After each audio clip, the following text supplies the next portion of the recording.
So very warm welcome to everyone today to today's JFSQ introduction and peer exchange workshop. I'm really glad to have so many of us here together today. And I want to first, as I'm welcoming you, just highlight that this is a workshop that I'm organizing together with the team of specialists on forest products and wood energy statistics. Also glad to have Eurostat here today, who will be contributing to the introduction presentation on the JFSQ. So I'll be introducing colleagues as they present later in the workshop today. In the interest of time, I'll go relatively quickly in the first part, which will be the introduction, because we have a lot of ground to cover. I will also be sharing resources after my presentation that you may look at for follow-up questions. We'll try to keep some time for discussion, and I'm also happy to connect after the meeting if you have more detailed questions that we don't get to today. So the structure of the meeting will be first an introduction to the JFSQ, which is intended for new correspondents or anyone at the country level who's working on preparing the JFSQ. I do think that in the past we've done this also with experienced correspondents, and there's always new nuances or details that I think are also useful for many experienced correspondents. So I hope that's useful for everyone today. After that, we will focus the remainder of the time on a peer exchange and mentorship program launched by the team of specialists on forest products and wood energy statistics, which I'm quite excited about and hope you are too. So the JFSQ, the Joint Forest Sector Questionnaire, is managed actually by 4 organizations. So we at UNECE are collaborating with FAO, Eurostat, and the International Tropical Timber Organization. This goes back 30 years, where the JFSQ was created. And we share the replies among the 4 organizations. And the idea being to make it a lot simpler at the national level to respond to what in the past were dozens of questionnaires from different organizations. The JFSQ is available in English, French, Russian, and Spanish. And for the 2024 data, if you are a national correspondent, you should have received it by 14 April from UNECE. Eurostat, you would have received a few days earlier. For the UNECE, the deadline for replies is 11 June, which is to be at the same time of year as Eurostat. If you're a Eurostat member, you will send it to the Eurostat. If you're an ECE member state who is not a Eurostat member, then you would be sending it to me at UNECE. I'm going to focus on the 4 main questionnaires, and we'll come to some of the other ones later on. But just to give a very brief overview of how the whole questionnaire fits together, the first Excel sheet is JQ1 on removals and primary products production. So this is how much wood is coming out of the forest, how much is removed, and then how much is produced at the national level for different product types. And I'll go through this in each of these in a lot more detail. JQ2 looks at primary products trade. So this is the trade of the products that we are looking at in JQ1. So this is imports and exports. So where JQ1 looks at what's happening nationally, JQ2 looks at trade. JQ3 looks at secondary products trade. So these are products that are made from the primary products. And then we also have, for some core species, another sheet that we call ECE EU species trade, which is looking at some of the species in industrial roundwood trade and in sawnwood trade. Now, one of the biggest differences between Eurostat and UNECE FAO is the database structure that we have. So in Eurostat's system, you can submit data at, say, the highest level of aggregation without providing disaggregated estimates underneath. For UNECE and for FAO, our database is bottom up. So we need to have the most disaggregated level of information, which we then will sum up together, which will give us higher level values. So just flagging that, since I know a lot of those on the call today are Eurostat correspondents, this slide is focusing on the ECE structure. And the way the product structure works, for example, wood-based panels, we have subcategories. Wood-based panels can be broken down into plywood, particle board, and fiberboard. So the value of wood-based panels, be it production, be it trade, should be equal to the sum of plywood plus particle board plus fiberboard. Now then, if we look at fiberboard, it can be broken down into another level. So fiberboard is comprised of hardboard, MDF or HDF, as we say, and other fiberboard that doesn't fit into one of these two categories. If you sum up what you would have under hardboard, MDF, HDF, and other fiberboard, it should sum up to the amount that's reported on fiberboard. So you can see we have 8 is equal to the sum of 8.1 plus 8.2 plus 8.3. 8.3 is equal to the sum of 8.3.1 plus 8.3.2 plus 8.3.3. So it's trying to help you see as a correspondent which items fall under the other ones. One important point to note is some of our items start with of which. When it starts with of which, it means laminated veneer lumber in this case falls under plywood, but it's not something that is a complete, it's less than or equal to plywood is what it means. So you may have a value for laminated veneer lumber that is less than the value for plywood, and you won't have anything else to add to this laminated veneer plywood lumber to add up to plywood. So this number should be less than plywood or equal to plywood, but it's not going to have the same perfect arithmetic where you can sum 1, 2, and 3 and it equals exactly the number above it. The reason we have this is because laminated veneer lumber is important for industry, but we don't have a cumulatively exhaustive breakdown of what would not be laminated veneer lumber and would fit under plywood. Also important to notice here, we break down in a lot of products between coniferous and non-coniferous wood. And under non-coniferous, we also have tropical wood, and I'll come to that a bit more in a second. For you to understand the arithmetic, we have in the ECE website a user manual. The link is here. I'll share the slides afterwards, or you can find it on our website, where it shows that product 1, round wood, is equal to product 1.1, wood fuel plus product 1.2, industrial wood in the rough. You can see in some cases it's not an equals, so sometimes it's greater than or equal to. So 3.2 should be greater than or equal to 3.2.1, for example. This is where we have of which items.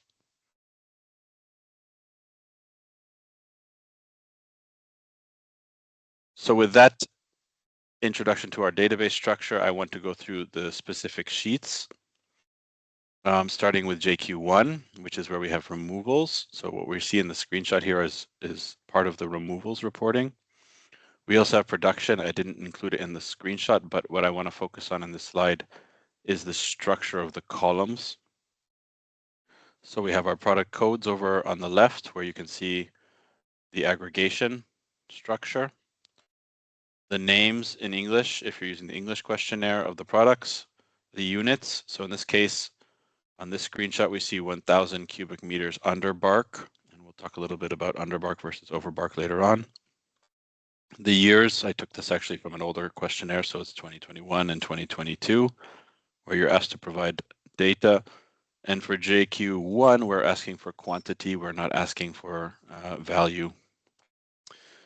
You may also put statistical flags. So if you have a national estimate but not official data, there's a code, in this case it would be 9, that you could put in the cell here, corresponding to the data point that's estimated. The manual has a full list of statistical flags that you can use, and I'll come to some of them in the slides coming up. We also have notes columns. So if you want to have a note for this cell here that I'm going over, so product 1 for 2021, you would put that note right here. So the cell under 2021 for the row product, where you find product 1. These are notes to the secretariat. They're not notes that will be published. So if you want to explain that a number is unexpected and you don't want us to kick it back to you and say that it looks wrong, when we do our checking, you can put a note here to explain maybe why it's changed a lot from the previous year. When you're filling these out, one of the biggest problems we have are blank cells. If you send us a reply with blank cells, we don't know if blank means the value is 0, if blank means you don't have information, so the data is not available, or if blank means the data is confidential and you cannot provide it to us. For UNECE, we ask you to use these symbols. The Eurostat system is slightly different, so again, I want to make a bit of a caveat here. But for UNECE, we ask you to use 3 dots if you don't have data available, to put the number 0 if the value is 0, and then if it's confidential data that you're not able to provide to us, we ask you to put plus, plus, plus. Confidential would usually be when you have a small number of companies at the national level.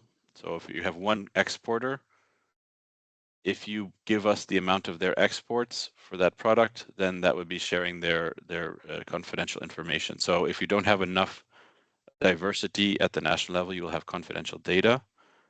UNECE does not publish confidential data, but we do need to make an estimate if we don't have the confidential data because our database is bottom up. So we cannot have a 0 or else all the higher level aggregates will be off.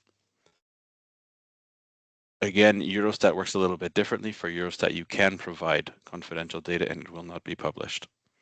So if you're a Eurostat member state and you provide confidential data, we will get that from Eurostat and we will then delete it and we will put an estimate on our side so that we have data in our database. And this is mostly important so that when we look at regional totals, we don't have gaps, or when we look at higher level product aggregations, it's not skewed. If you do not put a statistical flag, we will assume the data that you provide is official data. You may also want to say that it's not official data, and these are the 3 ones that you would probably use. 5 is if you're repeating the data from last year because you don't have anything for this year or from the previous year. 6 is if you give us the confidential data, but you want to make sure that we know that it's confidential so that we don't publish it. So you have 2 options. One is to put a plus, plus, plus. The second is to actually give us the data and mark it as a 6.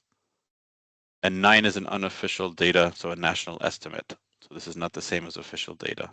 So since we're reporting for 2 years, this year we'll be collecting 2023 and 2024. You may have official data for 2023. The 2024 data may not yet be official, but you can still provide us a national estimate. You can put a status code 9.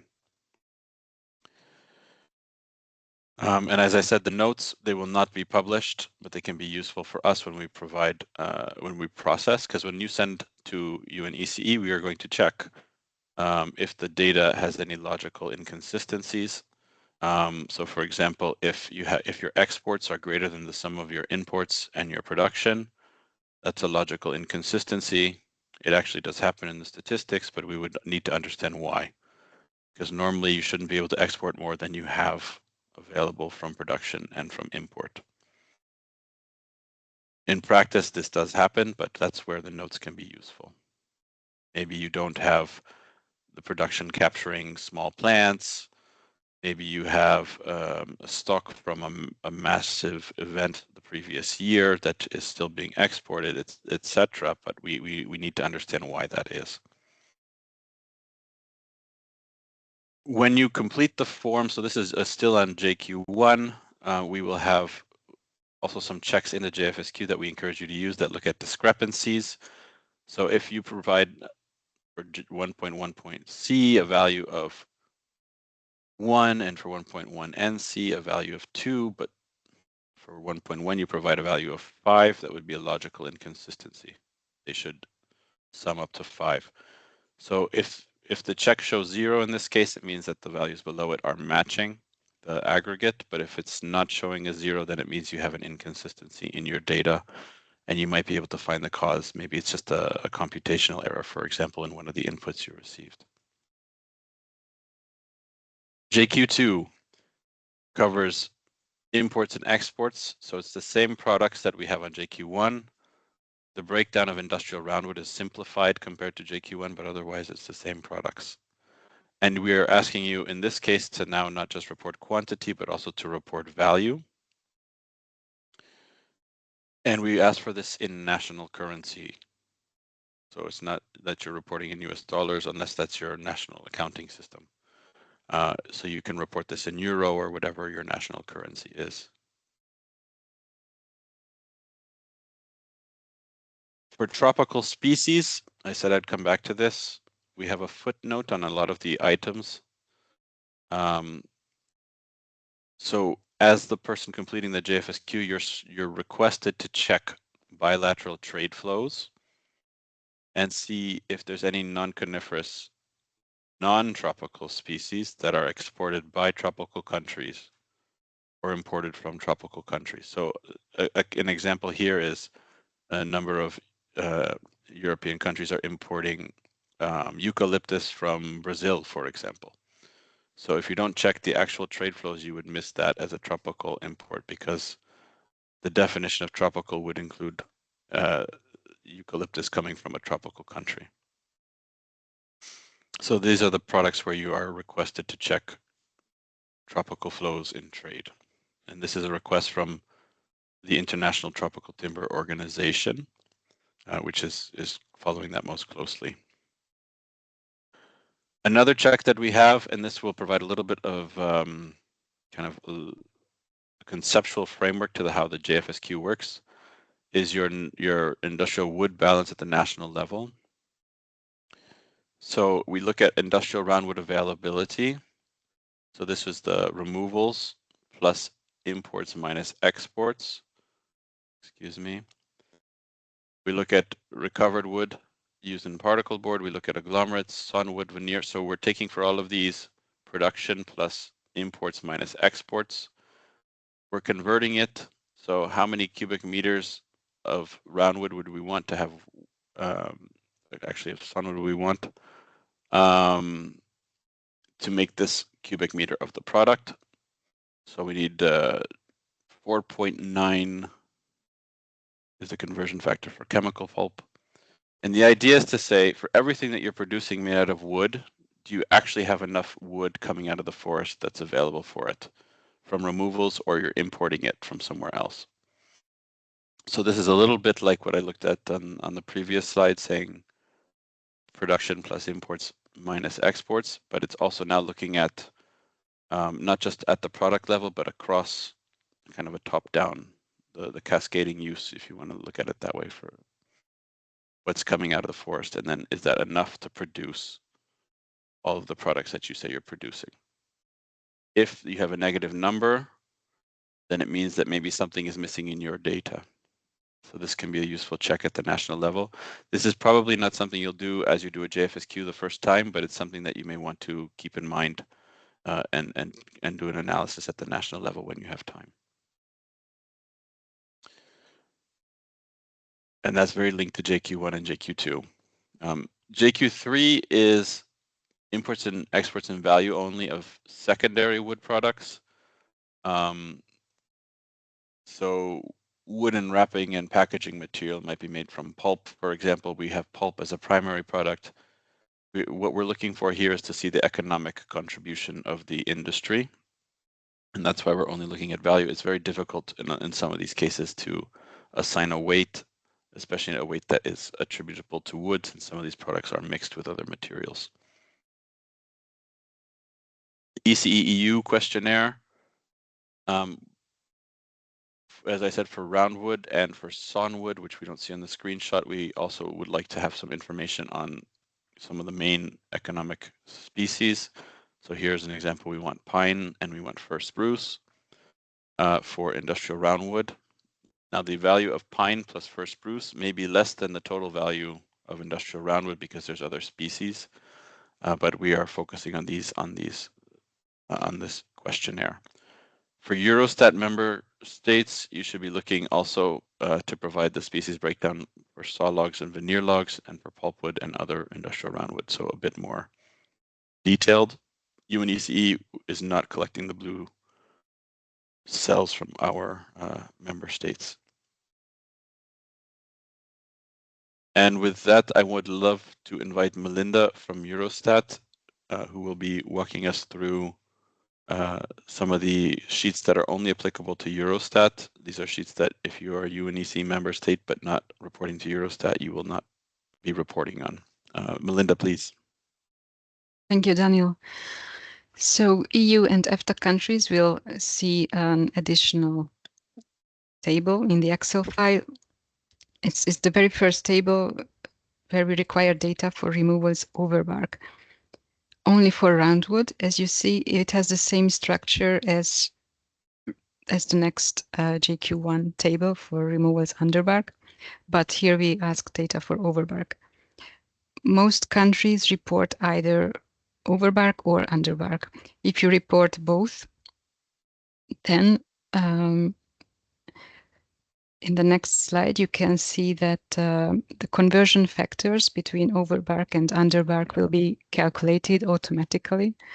It's just for information, so that numbers should not be lower than 1, because overbark data must be higher than underbark.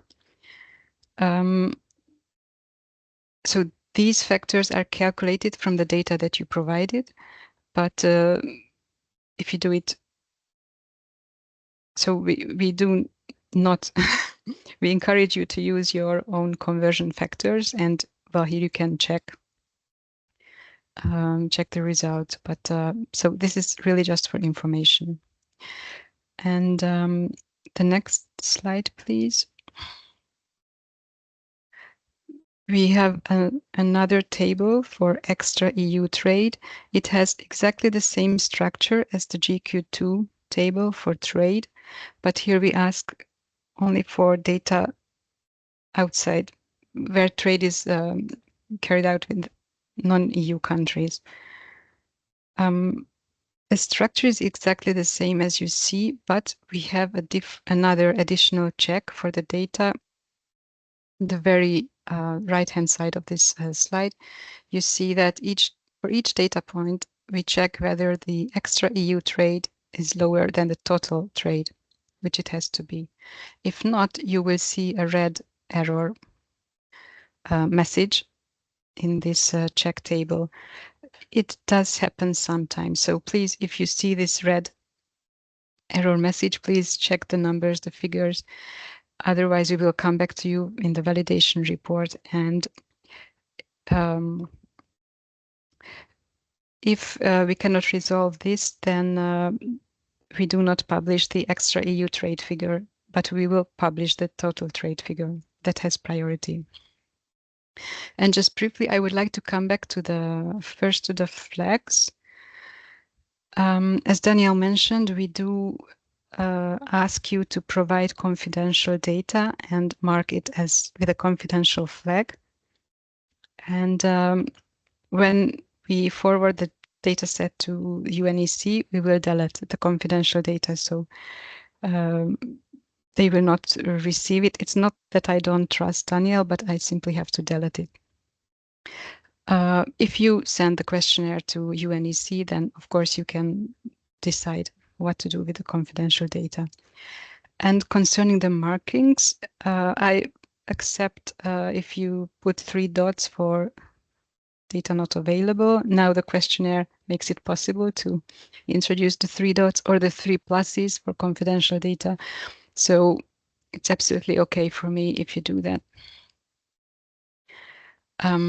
So this was the extra EU trade, and then we have one more additional sheet for removals by ownership. I put here different structure for roundwood. The structure is not truly different, but as you see, we ask for coniferous, non-coniferous, and we have 3 categories. The description for these categories is given in the Excel sheet. So what is what we consider state forest, other publicly owned forests, and private forests. Many of you don't have data for other publicly owned forests, but it is data for this are included in state forests. And if you have this, I ask you to, in the note, to give an explanation in the note and give a flag for definition differs for state forests because it includes more. What I meant by different structure is that in this table, the total of coniferous forests, of course, adds up to coniferous roundwood. That's never a problem. That's okay. What is sometimes what sometimes happens is that coniferous roundwood given in this table is not the same as coniferous roundwood given the JQ1 tables. We have a check for that, and then you will be notified. And very often we receive an explanation that you have different data sources. But anyhow, I would like to ask you to use the higher figure for total coniferous roundwood or, of course, non-coniferous, so that data in the two different tables should be equal. Yeah, that's it. That's what I wanted to say. Thank you so much, Melinda. And I know we're going quite fast, and I'm going to pause in a minute for questions. I have just a couple last slides, so then maybe we can take questions from Melinda as well. So I mentioned there's resources to help you prepare the Joint Forest Sector Questionnaire. These are the ones that are included in the questionnaire, as well as some from the UN ECE side. So the ECE manual has sections on how to complete the JFSQ. As I mentioned, I showed the product structure and the arithmetic relationships, some standard symbols, and we always add changes this year because sometimes we have updates to the questionnaire. This year we don't have many significant ones, but I will come to those in a minute. Conversion factors. So at the national level, you may have data available in units that are not the ones we are requesting in the JFSQ. You may have in metric tons, and we may want it in cubic meters, for example. So we have compiled over more than a decade of research at ECE with FAO, with ITTO, with Eurostat, different conversion factors for different products that you can use if you don't have a national conversion factor, and I'll show you those in a minute. In the JFSQ, we have annexes. So for production, we show you how the JFSQ codes are matching the central product classification, for example, in case you're using that in your national statistical data collection. For trade, we have links to the harmonized system. So the harmonized system is updated every 5 years. So we also have the correspondence table, we call it. So our JFSQ codes to the HS codes for each of the harmonized system versions. In case you're looking at older data, you can go back to the older harmonized system version. We also have individual codes, so it's basically the same as Annex 2, but in a different format, which may be useful if you're programming. And then recently, actually last year, we added a list of tropical countries and territories, so that you know if you're checking if wood is coming from a tropical location, because it may not be as intuitive as you might think to decide whether a country is considered or a territory is considered tropical or not. JFSQ definitions are also agreed by the Intersecretariat Working Group of organizations. So we have those in a separate file. And for ECE, we have those on our website in English and Russian and French. I said conversion factors. The point here is it's hard to read, but I'm just going to look at the structure. On one side, we have products. This is, you will see matching basically the product structure in JQ1, JQ2, and as you get further down, you find the products that are relevant. And then we have columns. So the first one here is to convert from cubic meters to metric tons or vice versa. We have in some cases conversion factors by region, sub-region, so Europe versus North America versus Eastern Europe, Caucasus, and Central Asia. In other cases, we don't have a regional breakdown. In some cases, we have a roundwood equivalent as well. Not in all cases. And we have had a number of studies. So on the right-hand side is the oldest study. It's from 2009, UNEC FAO conversion factors. In 2020, we had added engineered wood products actually as a standalone questionnaire that has now been integrated, and we have conversion factors from that. They're not visible here. And then we have one more study, which is the 2020 update of the product conversion factors with FAO and ITTO. So that is what's provided here. These conversion factors may already look detailed, but oftentimes at the national level, you'll have even more detailed conversion factors that represent a little bit more your forest structure, species mix, etc.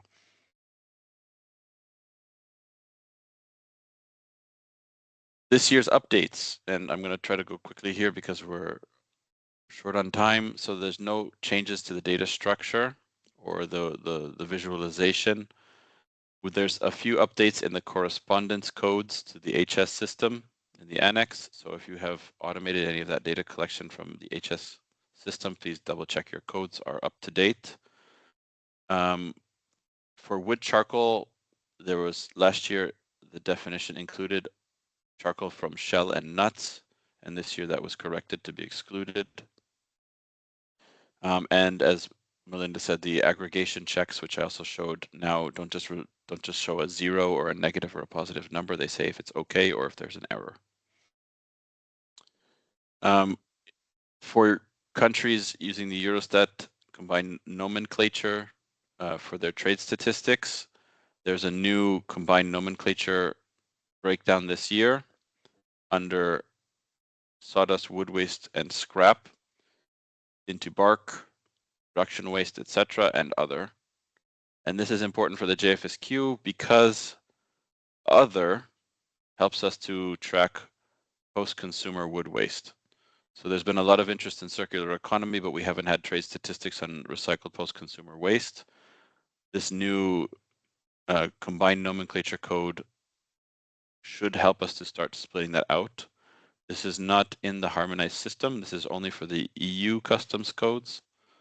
But it may be something that you can start to use. It's only available from 2025, but you might be able to see the ratio for reporting on the JFSQ for 2024 data. This year, also, unlike most years, we have added 2 extra sheets, a metadata sheet. This is requested by FAO's Office of the Chief Statistician to understand the coverage of the JFSQ. And a quality assessment and feedback, so we know that if we're reaching the right person, if it's clear, etc. So we would be very grateful if you could complete this when you submit the JFSQ for 2024 data. So it's been a half an hour of very technical, dense presentation. I want to leave time for the peer exchange program. So I would encourage you to reach out if you have very specific questions, but I think if you do have questions that are relevant to others on the call, please feel free to raise your hand now and you can take those questions.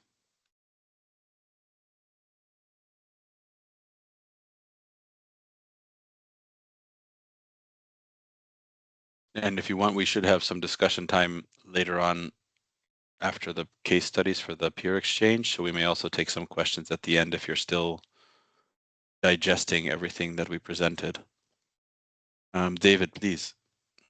Yes. Hello, everybody. Just a very general question about the whole system, I suppose, of both UNEC and Eurostat. You said in the very first slide, I think it was, that about the JFSQ, that the replies are shared among the EC, FAO, Eurostat, and the ITTO. Yeah, that one.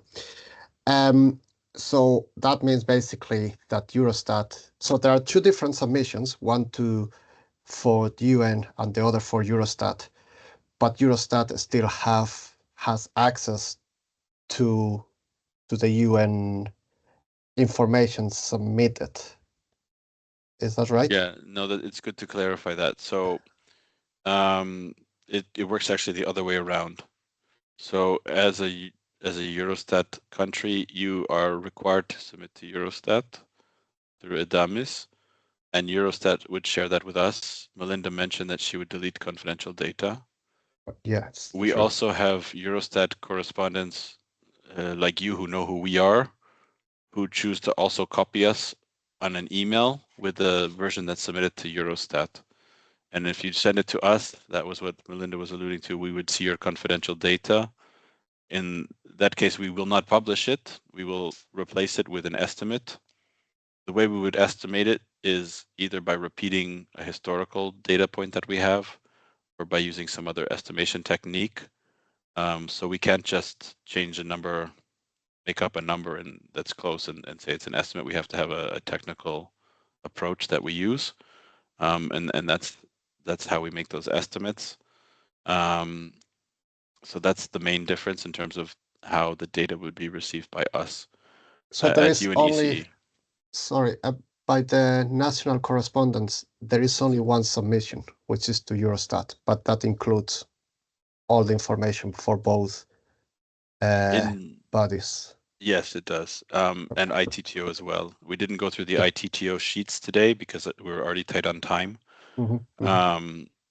But if you're an ITTO member, like the EU, you should be completing the ITTO sheets as well. If you are a UNECE member state and you don't report to Eurostat, you would be sending the Excel to me and you would have received an email from me rather than from Melinda. Perfect. And Thank you. yeah, we also share with ITTO and with FAO. FAO takes data that from UNECE for all UNECE member states, including Eurostat members. It comes from UNECE, and this is because of the database structure that I mentioned. So we provide it in the structure that is then uploaded to FAOStat after it's validated by Arvidis, who I think is on the call. Perfect. Thank you very much. No, good question. Thank you.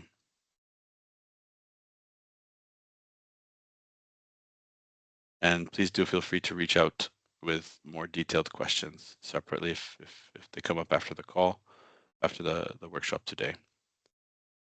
So with that, I'm very pleased to move on to the next segment of today's workshop, which is the Peer Exchange and Mentorship Program. We'll be having an introduction from Holger, who's one of the deputy leaders of the team of specialists on forest products and wood energy statistics, followed by case studies from 3 different countries, from Czechia, from Portugal, and from Germany, which will show a little bit how they are collecting and reporting on the JFSQ. After that, we will have a chance for discussion. So if you're new and you have questions that you want to find a mentor to work with, or if you want to find a peer to kind of come up with a technical solution to a problem that you have, there'll be an opportunity to share kind of your interest in participating in the program. We're recording this part of the meeting. We will stop the recording when we have the discussion. So please feel free to think about anything that is a challenge for you that you want to raise and see if someone can help you. We'll stop the recording before we get to that discussion. So with that, Holger, I'm delighted to introduce Holger, who's really has a wealth of knowledge and expertise on the JFSQ and is also helping to launch this program this year, which I'm quite excited about. So Holger, please, thank you.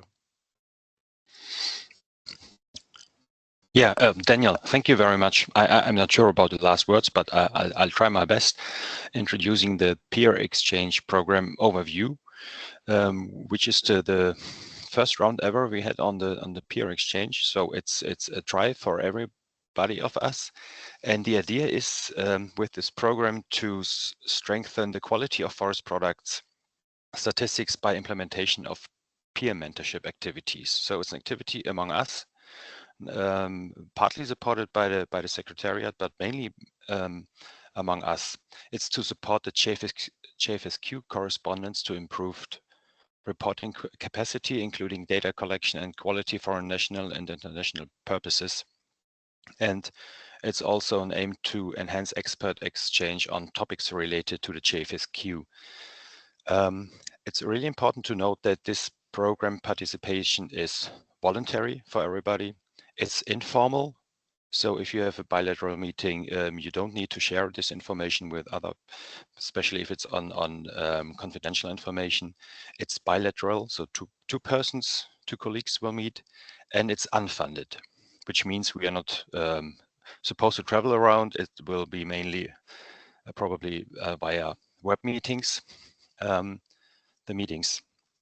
This program is being launched and piloted in 2025. Let's say right now we are launching this program, and it does not have any formal structure or technical methodology. So it's really up to us what we make out of it, what will be the benefit for all of us in the next weeks, let's say, and in the next month until, let's say, September, when we plan to have a kind of lessons learned. In the next slide, we will go a little bit more in detail how it will work. So we have the mentorship. So the mentors and the mentees will be matched. So we have JFSQ correspondents. They will be matched with experienced peers who may provide mentorship support via, for example, 1 or 2 bilateral meetings.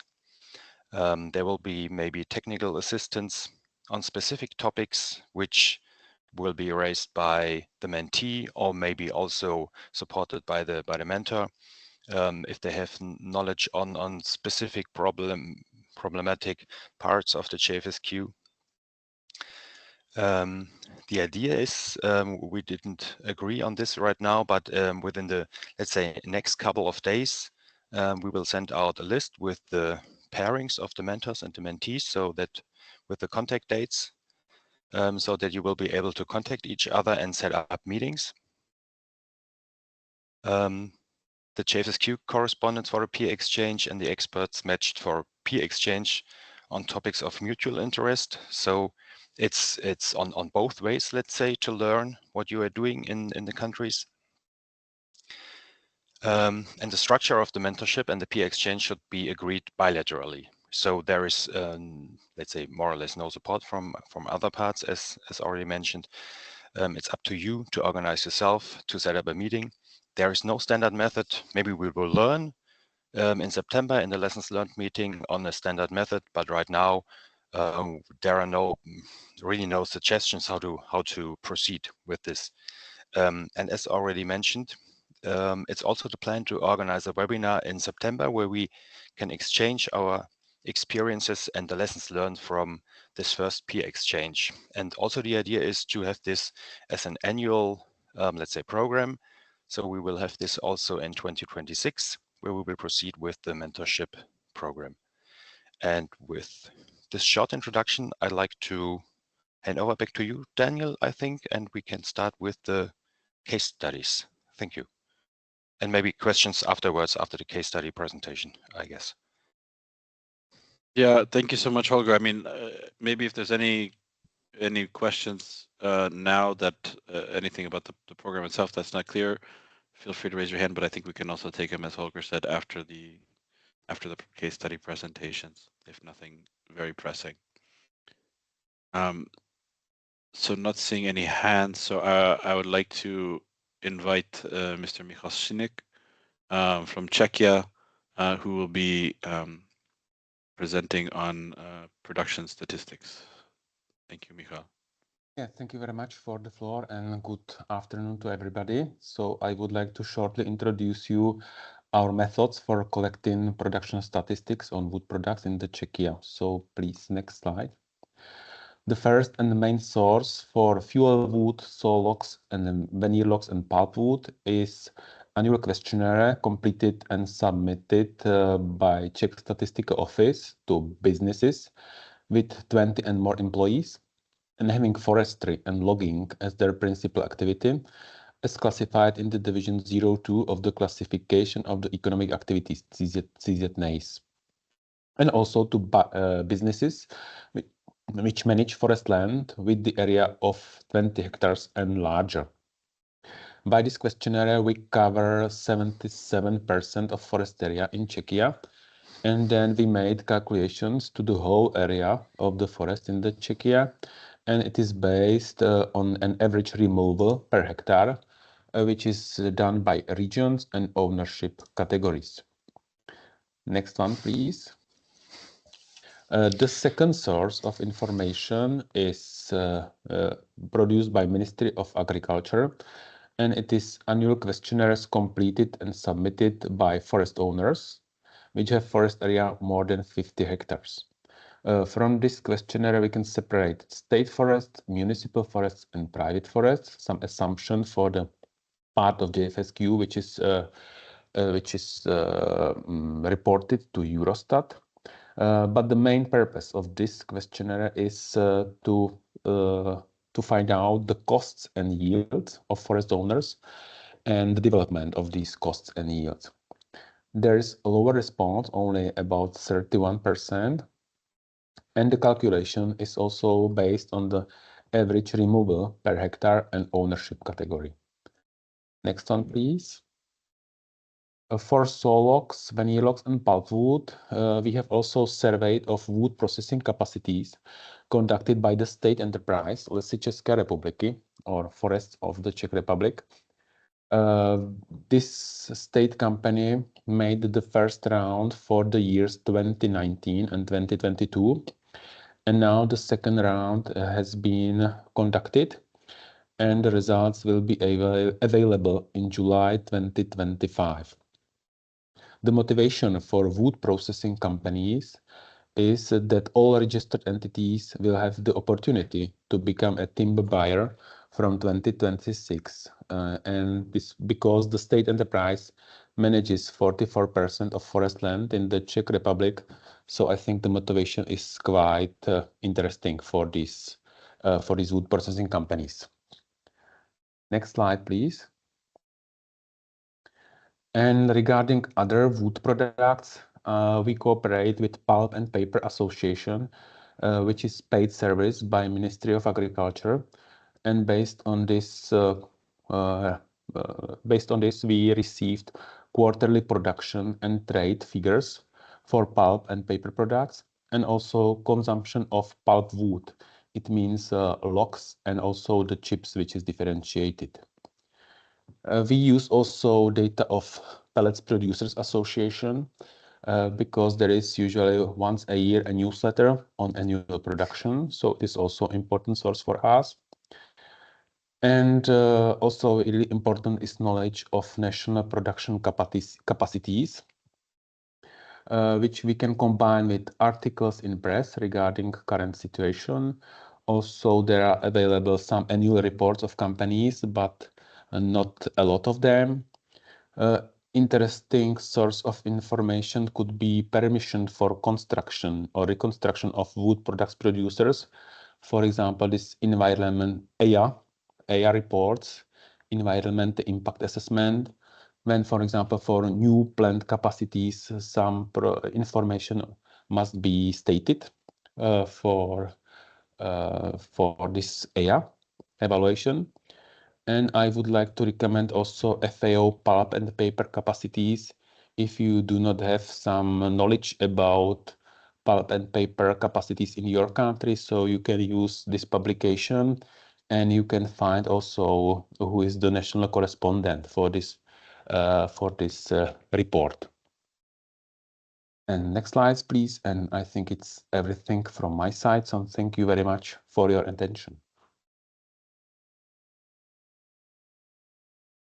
Thank you so much, Michal. Really appreciate the presentation. I think it's a great overview of how, as a national correspondent, you're compiling from a lot of different data sources.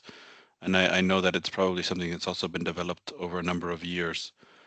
So for new correspondents, that you may be inheriting a system that you may want to update, and that's also one of the opportunities with the peer exchange side of the program that we're discussing today. And with that, I want to give the floor to Graça Louro from Portugal, who will be sharing her case study. Thank you, Michal and Graça, please. Thank you, Daniel. So it's my time to present the Portuguese case regarding the report on removal statistics.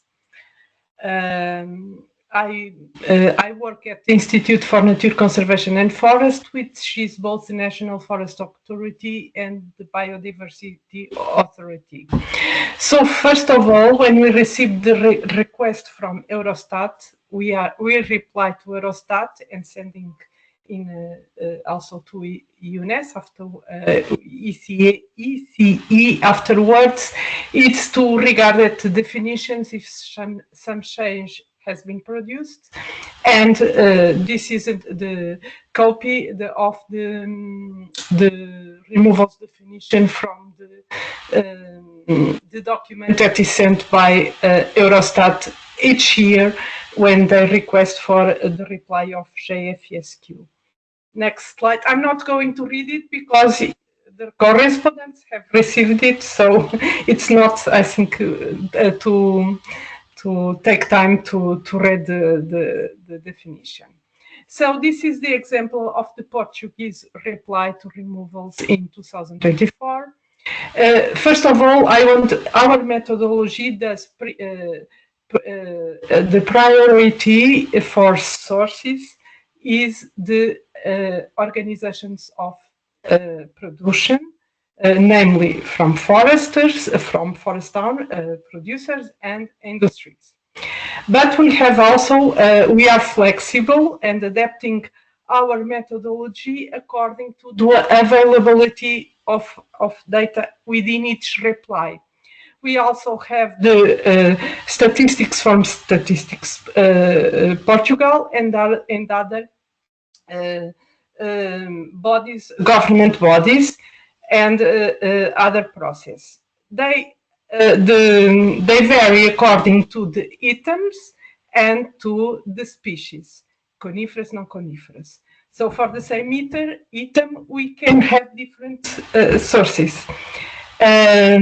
Also, when we reply to the JFSQ, if we have something to be noted, we present it.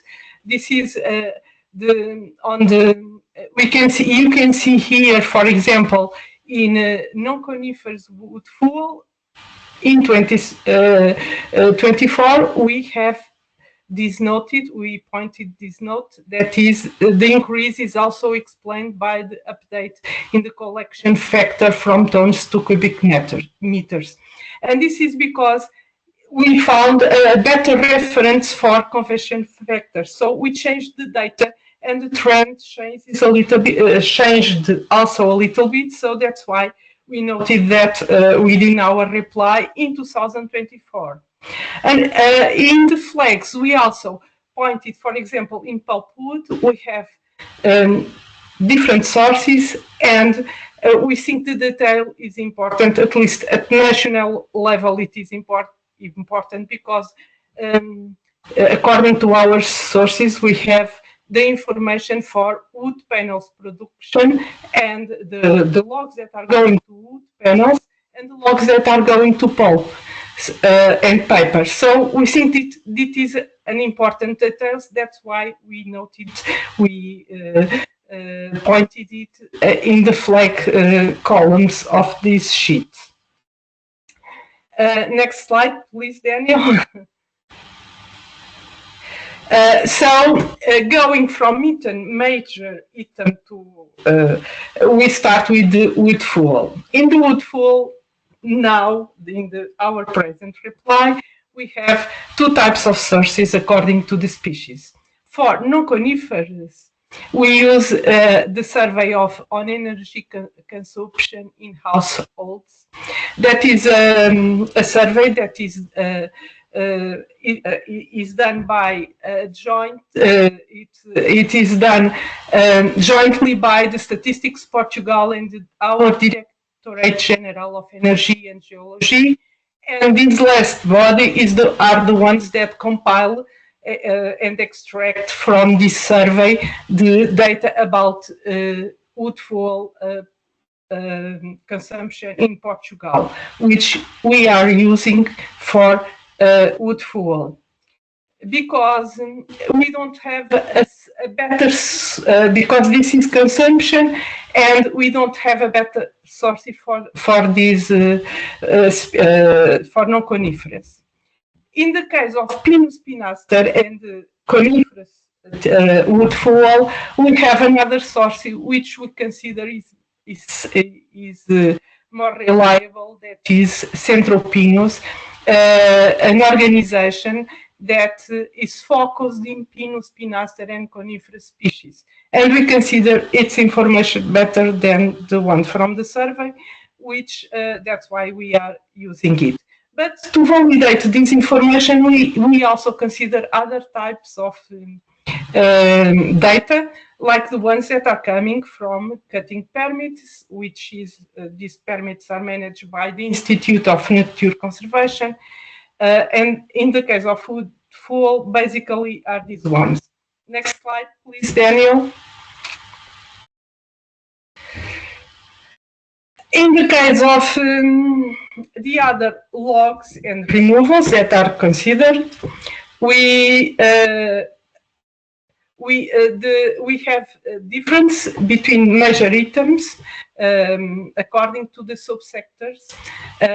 For example, I will start for the logs for pulp and round and split, which because we consider it's more easy to explain because we have sound information from the Organization of Industries. Basically, in the case of coniferous, is Centropinus that is given as well that information, because Pinus pinaster is the main species that supplies coniferous timber for our national coniferous timber for our industries. And in the case of pulp, we have the pulp industries and pulp and paper industry organization, which basically gives us the information for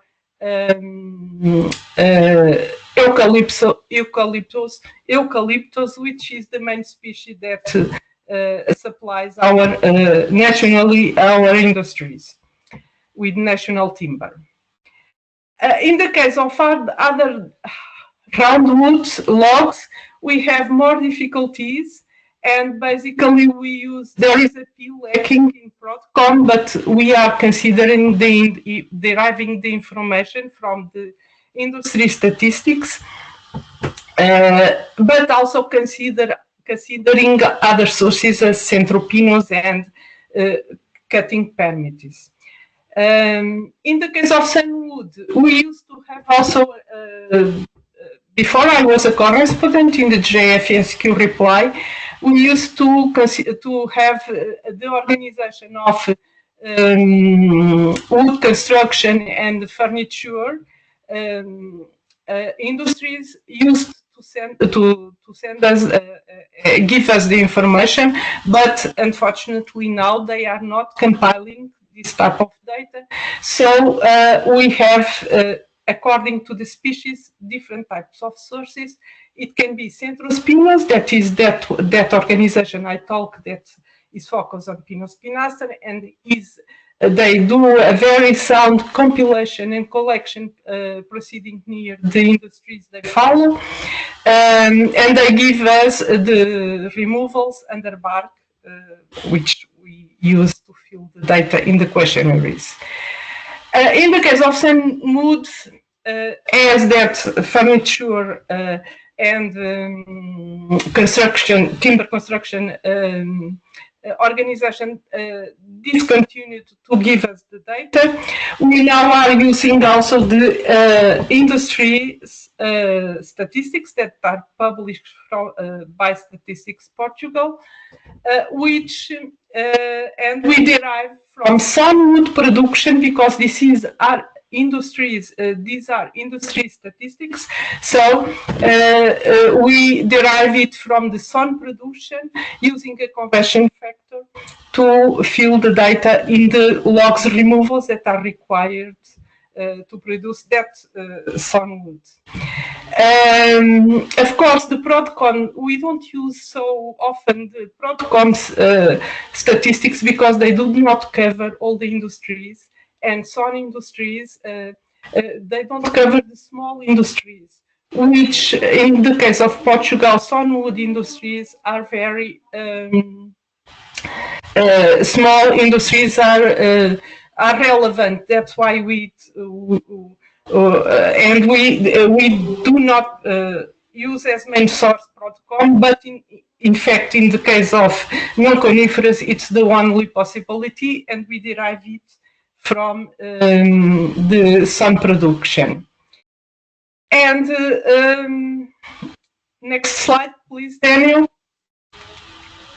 To make the conversion from sawn timber to logs, we use Daniel talked about it. We use the 2020 publication that was published by FAO, ITTO, and also the ECE, and which we did gave our national contribution. This is the extract for Europe of the conversion factors, and Portugal is there with the conversion the factors that we use presently to convert from sawnwood to roundwood to logs for non-coniferous. Also, we reply to Eurostat. We have the removals of our bark. We convert after filling our questionnaire, the removals JQ1. We use a conversion factor to transpose to overbark, and we also reply to EU2 removals. Basically, the main base is our institute data that about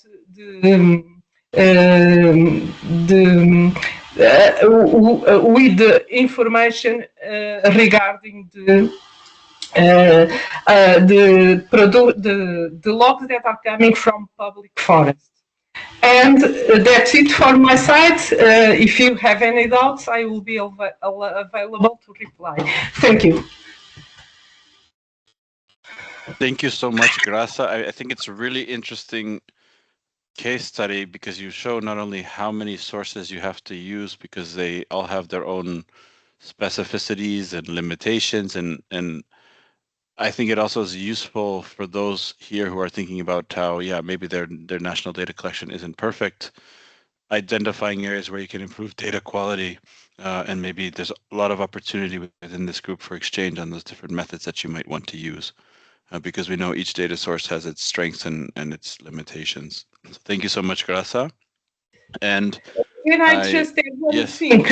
Sorry, Daniel, because I forgot. It's the checkings that we received the Eurostat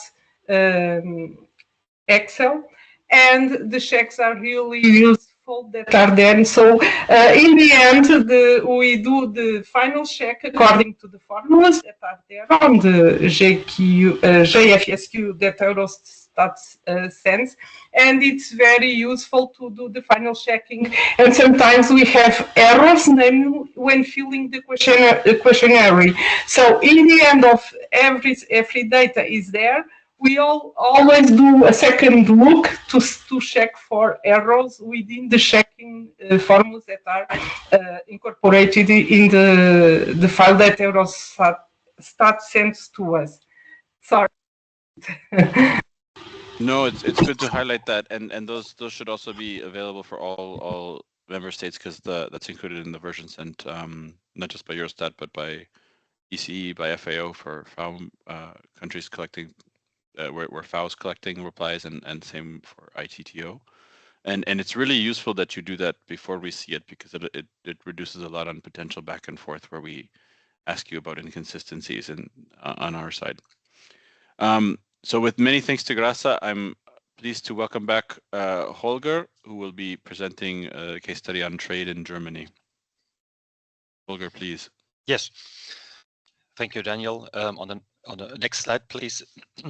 After the introductory slide, I would like to start here with a view on international classifications, where you can see that all classifications which are there around are interlinked. On the left part of the slide, you can see here on the top classifications of economic activities, classifications on production, classification of products, and also classification on foreign trade. On different regional levels, as you can see here, we have a world level, an EU level or European level, and there are also, in some cases, more detailed national statistical classifications. If you look at the arrows here on the chart, I took from a publication from our Federal Statistical Office. You can see that the basis of all classifications are international trade. The HS code or harmonized system on a global level is the basis for all classifications. All other classifications are derived from this, and this is really important, as we can see here directly that from the trade classification, the classification of products for Prodcom from Eurostat side, and also maybe on national production statistics are directly linked. So we have a direct relation here, which is very important for connecting trade and production. On national level, there might be even more specific classification. If you're not aware here and there, maybe you can check on your National Statistical Office webpage for trade and production. And maybe also very specifically for trade is that in a lot of cases you have for the previous year, in this actual JFSQ 2024, we are looking, as we are in year 2025, we are looking at data from 2024, and in most cases, the National Statistical Offices are providing provisional data only for the last year, and now have final data for the year before the last year, which is here mentioned or described as year -1. So the data from year -1 should be final from trade statistics, and the production or the trade data from last year is in most cases has a preliminary state. On the next slide, I would like to let's say explain or introduce you some possible steps how to fill in the data for on the trade JQs. These are possible steps. Maybe they might differ from country to country. From my side, what we are doing here in Germany, a first step would be to check the cross-reference tables for JQ2 and JQ3 in the annex of the JFSQ for possible changes to a previous year.